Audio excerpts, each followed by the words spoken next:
Good evening and welcome to the County Ladies podcast, the last one of the season. This is episode 6. And once again, I'm joined by the gaffer, Steve OHara. Steve, how you doing, mate? I'm very well. Yourself? Yeah, not too bad, mate. Not too bad. I'm glad the weather's cooled down a bit now, though. It was a bit too much after a bit.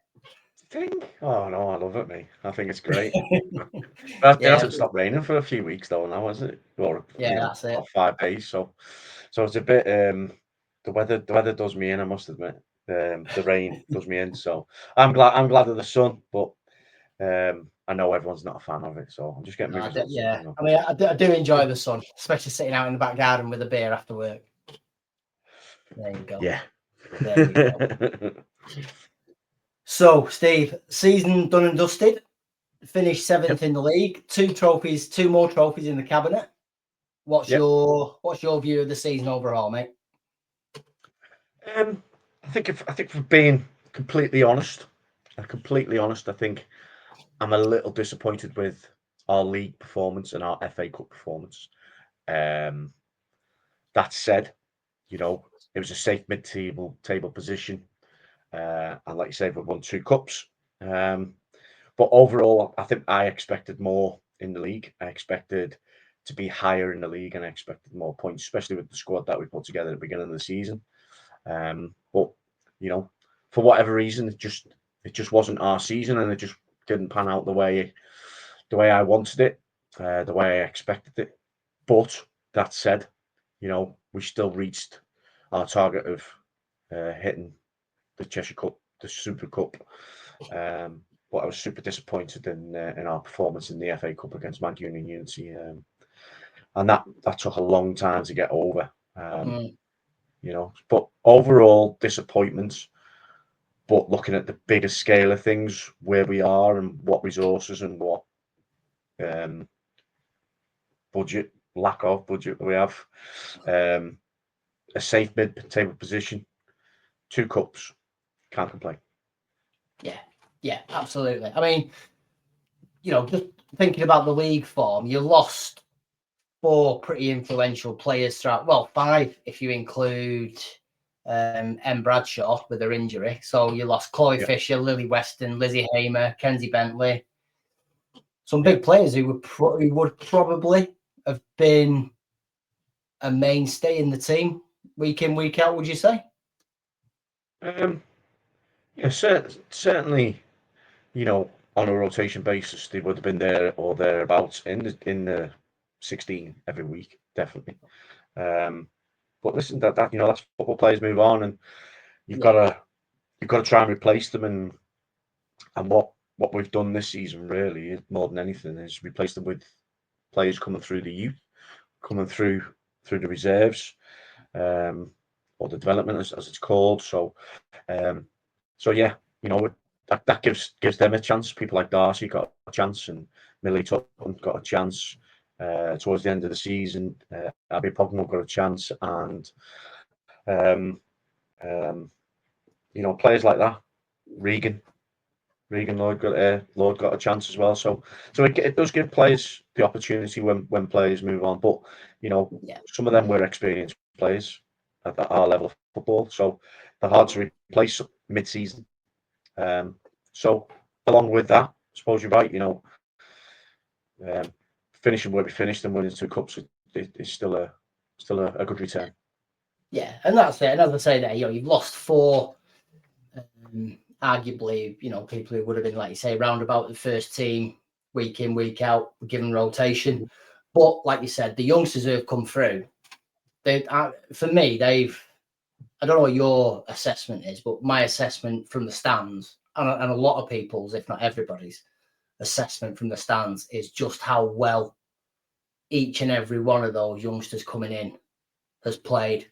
And I make special mention for Molly Newton. She came in when Lily moved on, and she made that left back berth her own. I don't think she missed a game after she came into the side, did she, Molly? She missed 1 game. She missed Durham away in the last game of the season because she was at a wedding. But with Molly, I mean, Molly was in and around the squad anyway, and You know, she was really patient because Lily was the left back at the time, and you know, we had conversations with Molly. We tried her in different positions and stuff like that, like a left centre back or left of the three. And she was really patient. But you like you say, once she got that opportunity to come in because Lily moved on, she was excellent.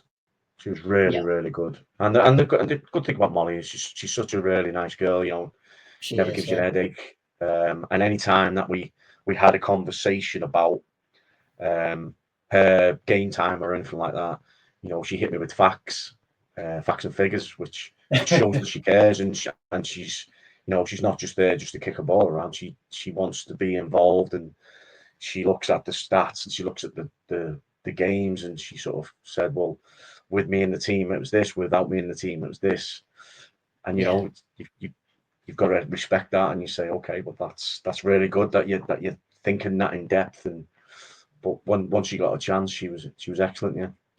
Yeah, she was. She absolutely was.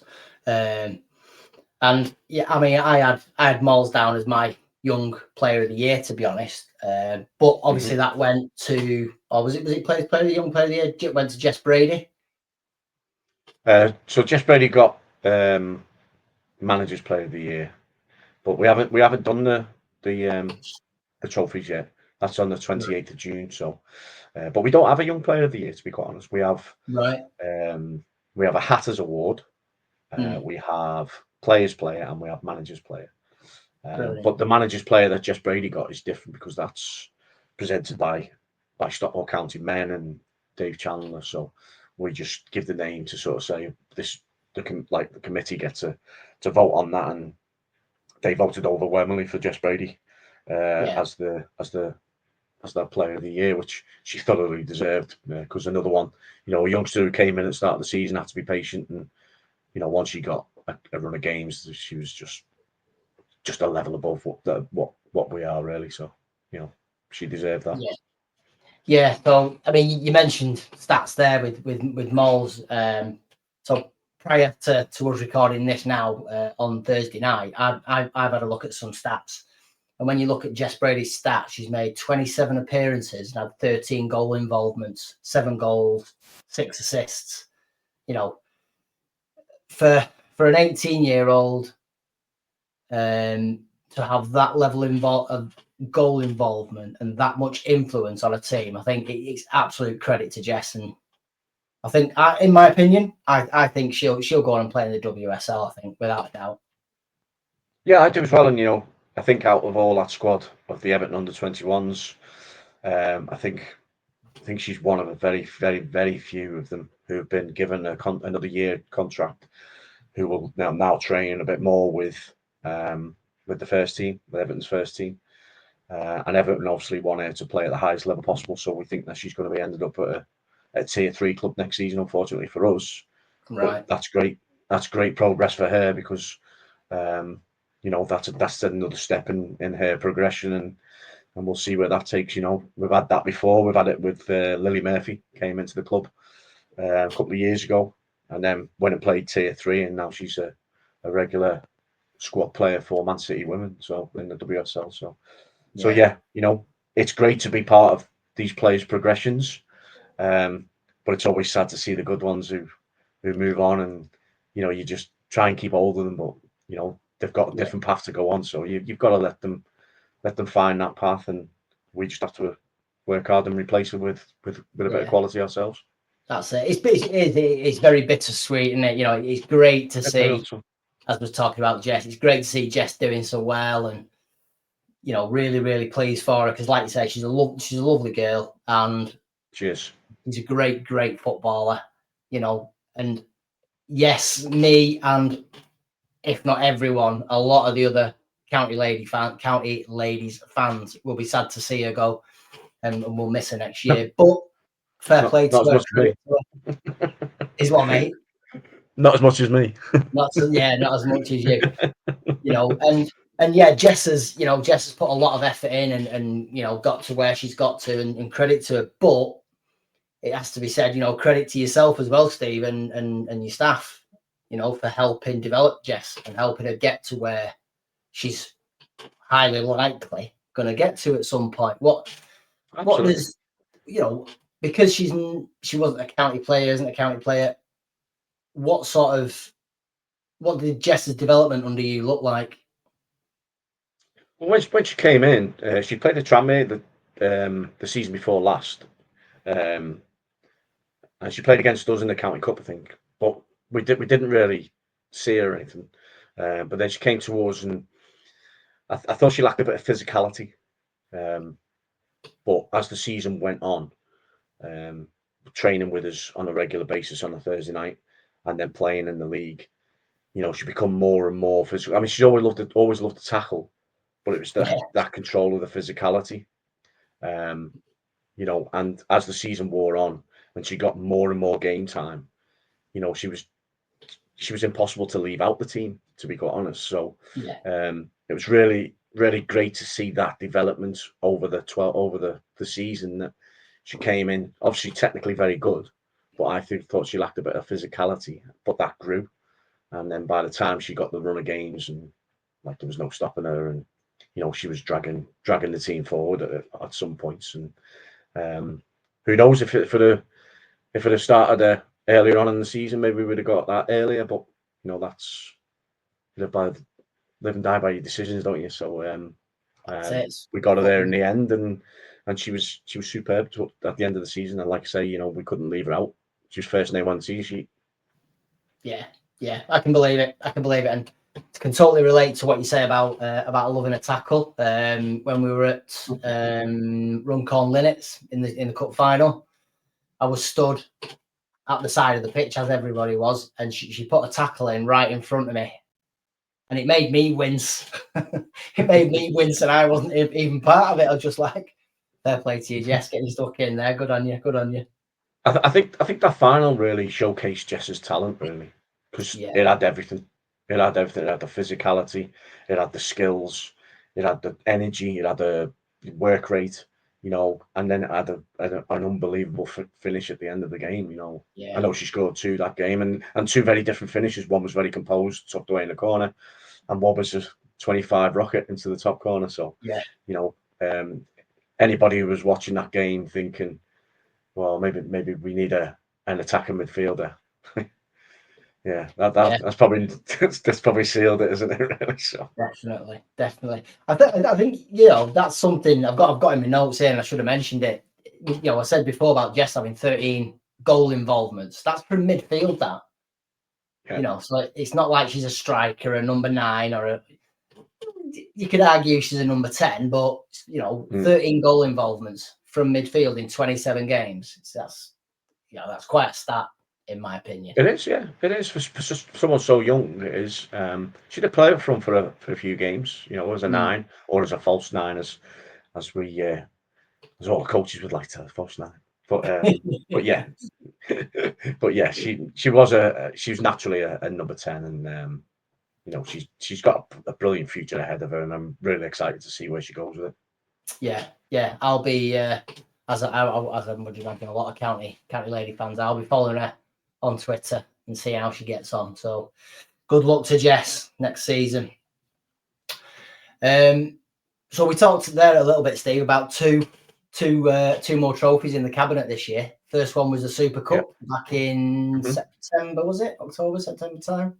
Yeah, September, I think. Yeah. And then the Cheshire Cup a couple of weeks ago at the beginning of May. Yeah. Of the two, which one would you say is your priority, and which one are you more pleased, if that's a phrase, to have won? Cheshire Cup's the priority, always. Yeah, fantastic. 100%. That we want to be the top of the Cheshire tree for as long as we possibly can. We are the highest ranked team. It took us 3 attempts to win it under my management, and now I've won it twice in a row. We've been in the final 4 times, but we've been unlucky.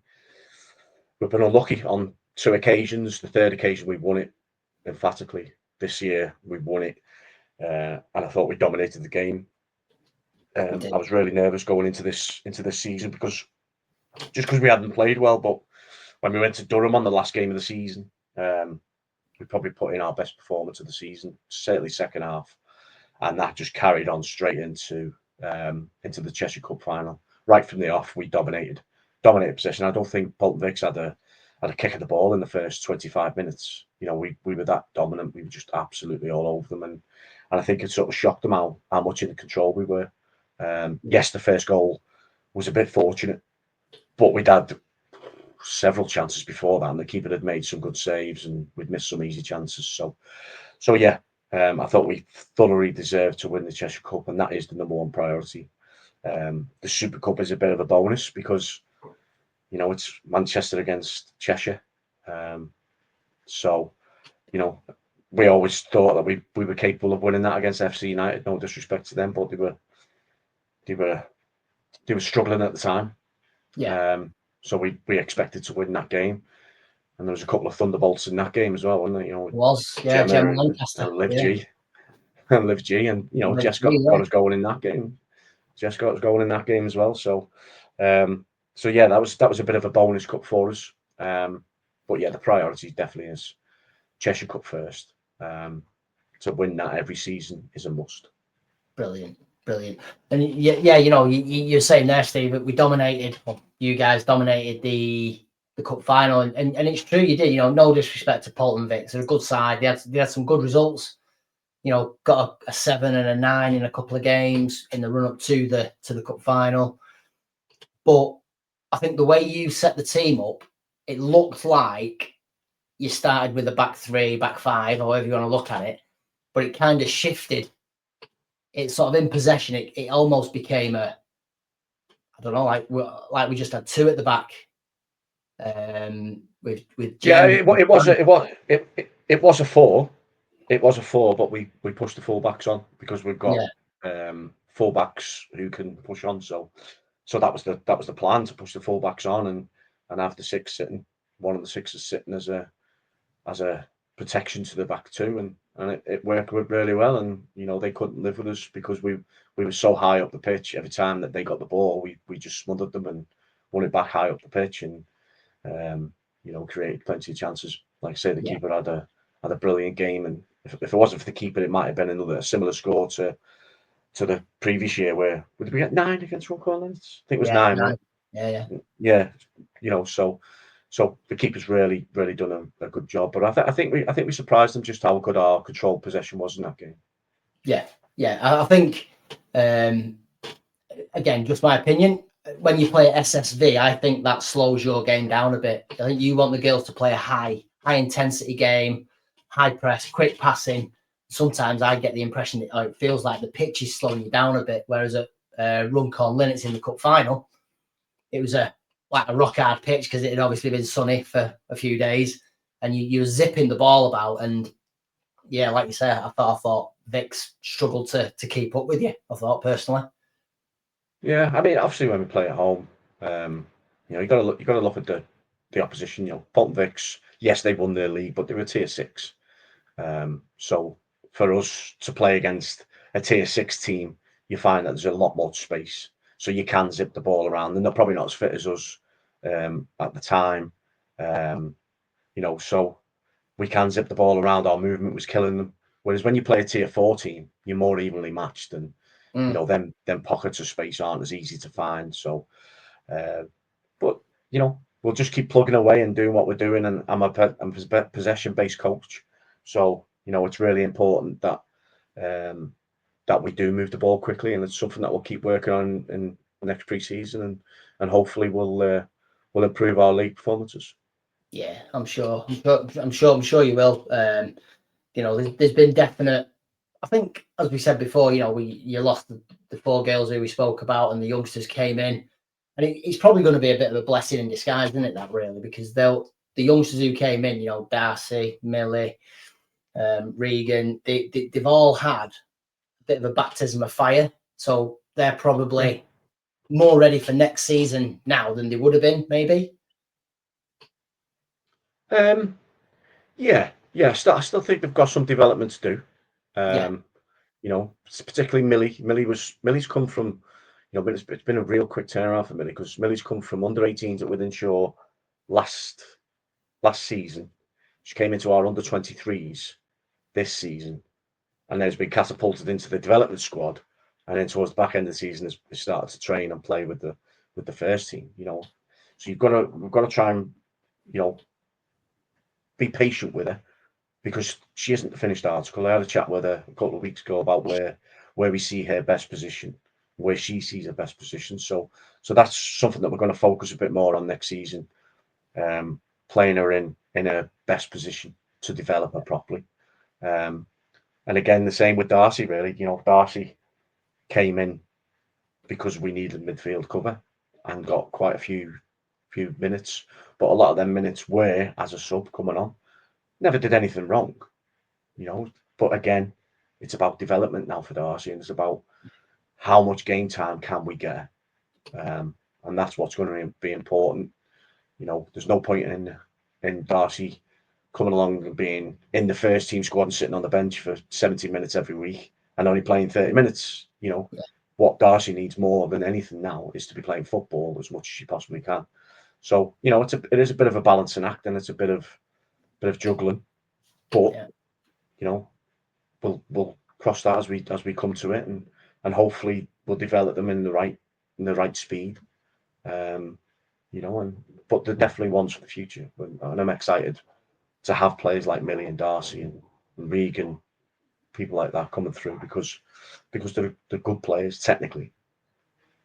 And every young player thinks they can play tier 4 until you're playing tier 4 and you think, wow, this is different to what I'm used to. So yeah, we've just gotta be patient with them and make sure we're managing them properly. Yeah. So do you think, obviously don't expect you to give too much away, but do you think there's maybe some loans in the pipeline for the girls then next year, or will it be in the development squad? Loans out. Yeah. I don't know really. I don't know. I'd like them to obviously develop under us. That's more important. Develop with us. There's conversations to be had, but we certainly don't want to lose them. That's one conversation that we will be having. But it's where they see themselves playing, and like I say, it's important that they play games. That's the most important thing. So we'll when we get back after a good break, we'll have a good chat with everybody that's in that bracket, and decide what the best outcome is, really. Brilliant. Good stuff. So we were talking about the cup finals there. Obviously, we talked about the Polton Vicks final and what a great performance that was. Just going back to the Super Cup final, I know you said FC United were having a bit of a tough time at the time, but it was still quite a comprehensive victory, wasn't it? Really, it was a comprehensive performance, comprehensive victory, and well deserved, I think. Yeah, but and without trying to sound derogative to FC or big-headed, that's what we expected. Because obviously they've been relegated from our league the year before. They'd had a massive turnover in players. They were a very, very young, inexperienced team.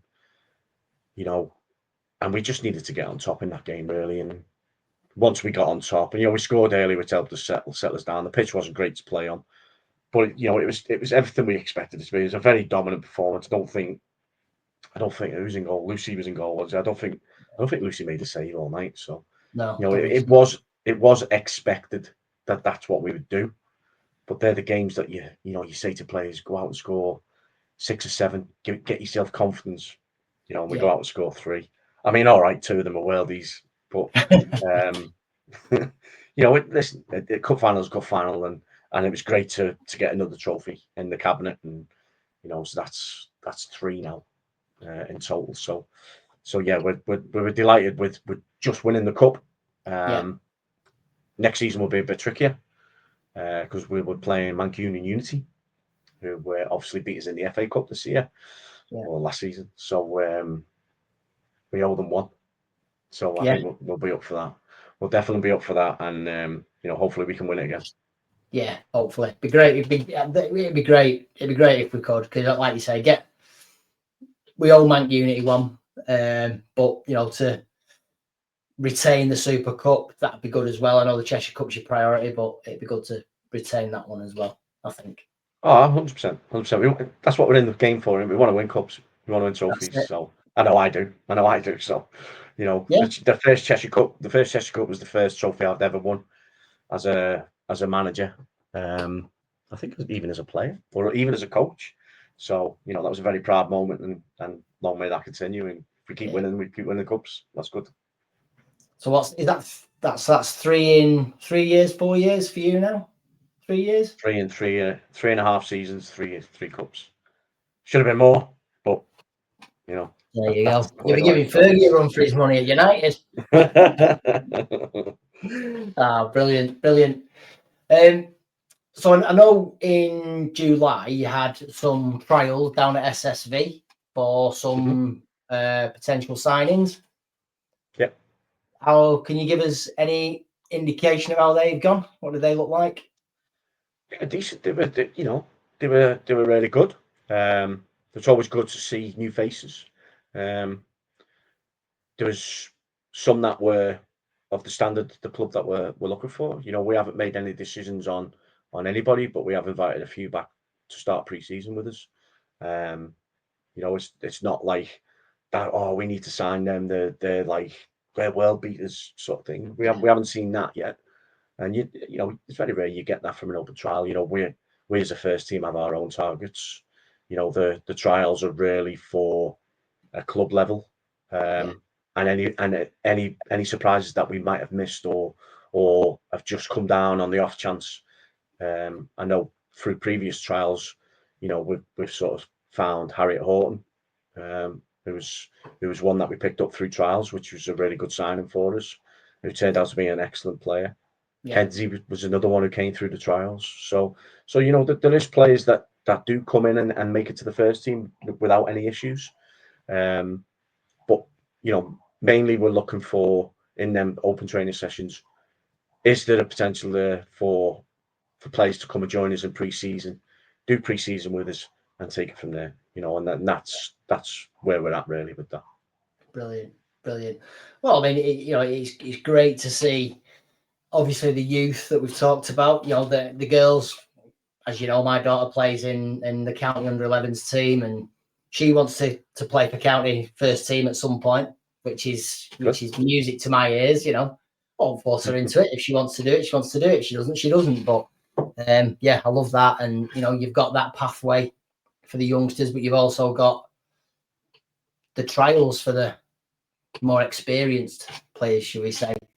So it's quite I guess really when you think about it, it's quite a healthy pool you've got to pick from. I mean, it's not massive, but it's certainly quite healthy for the level, would you say? Yeah. And like I say, you just never know who's going to turn up to these open training sessions. There's players who've turned up from teams who've been relegated this season. There's players who have performed well at lower levels who have turned up and fancied the chances at the high level. There's players come from our under 18s who wanted to be in the trials to sort of get the faces out there and sort of say, I know I'm already part of this club, but I feel I can do a job at adult level. So yeah, and we had about, how many was it now? We had about 30 odd come to the open sessions. We did a normal trainer session on the Wednesday, and then we just played a game on the Sunday. So there was some really good people there, and let's get them back pre-season. Let's start running them a bit. Let's see how they take that, because that can be a shock to the system sometimes. The level of fitness that they have to achieve, and a lot of them will come and think, oh yeah, it's just playing football, but it's not. We do a hell of a lot of running, to get the girls to a level of fitness to be able to compete in Tier 4. So, and that's a shock to some people's system. Particularly the ones who've been on holiday for 3 weeks on an all-inclusive the week before. You know what I mean? So they come back and it's like, oh my God, what is this? What is this? Yeah, but I'm old school, and I like to run them and make sure that they're fit. If I'm going to play a certain way, the players need to be fit, and that's the minimum standard. So that's it. And that's what I've said. That's what I've said to them. Don't come back thinking it was going to be playing five-a-side for for 6 weeks because you're going to be running. Yeah. But that's it. I think it was the in fact it was the training session before the Cheshire Cup final. I think Liam came down from County, interviewed yourself and Kennedy, and Oh yeah. There was a few clips of the girls doing some training, and they were using things like resistance bands and stuff like that. And I think that just shows, doesn't it, that your attention to detail, your desire for a fit squad. Resistance bands at tier 4, tier 3, tier 4. Tier 4. Tier 4. I think that says a lot about taking it seriously. We want a fit squad, and we want to go on and achieve stuff, I guess. Yeah, definitely. And you've got to be fit to play in that league. It's a tough physical league, and you do get people who look at it and think, oh yeah, Stockport high playing that, and they turn up and it's just like way above their standard, and they're like, wow, didn't think it'd be like this, So, but that's why we have these open sessions and trials, because you get to see who has the potential to step up, but you also see the ones that will never be able to reach that standard because it just blows them away. It's like, oh my god, you know what I mean? So yeah, but we'll see what it's like come July. Good stuff. So that's when the girls are back then, is it July? So that's second of July we start training again. Right. And when's the first game? September, is it? Or back end of August, September? League game? Yeah. League game is normally around about between the 17th and 20th of August-ish. Right. 21st, something like that. Around whatever weekend that is. Third weekend in August, basically. So, right. But our pre-season games start in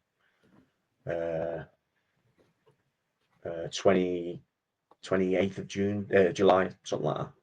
Right. So, we'll start to get players in and look at them in a game situation and say yes, no, and then we'll move on from there, sort of thing. Yeah. What does your pre-season schedule in terms of fitness and training? What does that look like? So I know you train twice a week during the season. Do you put extra sessions on, or do you just make those sessions a bit tougher during pre-season? So we train once a week in the season now. We've gone down to once a week on a Wednesday night. We don't train on a Thursday anymore. But in pre-season, we'll bring that Thursday night back. So we'll train Wednesday, Thursday, Sunday every week. And we do eight fitness sessions. And at the end of that, we have a team bonding session. And then we play. I think we've got 6 games lined up this season. Wednesday, Sunday, Wednesday, Sunday, Wednesday, Sunday. We'll probably train on the Thursday as well. Just like a cool down and stretch to talk about anything that we need to talk about from the night before. But once the season starts and the night goes, we'll probably just we'll go back to one night a week then. Yeah. But getting that base fitness is key, because that's what carries you through, certainly up to Christmas. So yeah, we do a lot of running, a lot of short, sharp work, a lot of ball work. There's a lot to fit in. So it's pretty hectic. But I enjoy pre-season. I don't think the girls do, but I do. Yeah, I bet you hate it. Especially if they've been on holiday. Yeah, definitely. Brilliant. What sort of metrics, just out of interest, what sort of metrics do you take then? Am I right in saying the girls wear those little... No, they don't anymore. We used to wear them, but we don't anymore, because we can't afford them, basically. Right. With girls have to pay for them themselves. So if anyone's out there wants to pay for us to have them, we'd be greatly appreciated as a sponsor. Come in and get us them. That'd be much appreciated. But yeah, absolutely. But we don't use them. We just sort of do so many yards over a certain night and stuff like that, and all the girls have to do so many sprints and stuff like that. So it is put together properly. I'd have to open my phone up, but they've already got a an out of season program that they have to follow as well. They get a couple of weeks off. I think that out of season program. What are we in now? 29th of May. Yeah, I think that out of season program starts next week. I think so. The girls have had that bit of time off, and then they'll be back doing the prep work for when they come back in July. Brilliant. Well, I think that's just about it. I think, Steve. Okay. Thanks very much for coming on every month. We've done once a month. We'll be back in September. We'll do it all again in September. If you want to come on again, it'd be great to have you on. Yeah, definitely. Definitely. I've loved coming on. You know, it's great that we get an exposure. It's great that the fan base is growing, home and away. You know, even at the cup final, you know, there was loads of county fans there, and there was loads of noise. You know, and listen, we love it. You know, we love it. When I first joined, there was probably 30 people, friends and family. Now we're over 100, 150 every game. So let's keep that growing. You know, and let's keep the pod going and keep telling everybody what we're doing, and hopefully we'll get more people on board. Yeah, I'm pretty sure we will. And yeah, I mean, it's credit to yourself and the staff and Jane and Leslie and all the girls and everyone down at County, you know, that, as you say, the interest has grown in County Ladies, and rightly so. And yeah, I'm looking forward to next season, and I bet every other County Ladies fan is as well. But it's been an absolute pleasure. 7th of November was the first one that we launched. Well, we did it on the 5th, but launched it on the 7th of November. And we've done it every month since. And it's been great to have you on, Steve. It's been great to chat to you. Great to shine a light on County Ladies. And yeah, as I say, we'll do it all again next season. Great stuff. Nice one. Cheers, you. All right. Cheers, Steve. Have a good summer, and I will speak to you in September. Cheers, pal. See you soon. Cheers, mate. Bye-bye. Bye. Bye-bye. And that's a wrap for this episode of the Scarf Bergara War. We hope you enjoyed the podcast. Remember, you can catch us every week on your favourite podcast platform, whether it's Spotify, Apple Podcasts or Google Podcasts. And a huge thank you to all of our Patreon members. Your contributions help keep the show running to bring the content you love. If you'd like to support the podcast and get access to exclusive special guest episodes, ad-free podcasts and a monthly giveaway, head over to patreon.com/the Scarf Bergara War. And don't forget to follow us on social media for updates, behind the scenes content and more. You can find us on X, Facebook and Instagram, all at County Podcast. Lastly, if you enjoyed the show, please leave us a review and share it with your fellow County fans. Your feedback helps us improve and reach more listeners. Thanks for tuning in, and we'll see you next time on the Scarf Bergara War. Come on, County!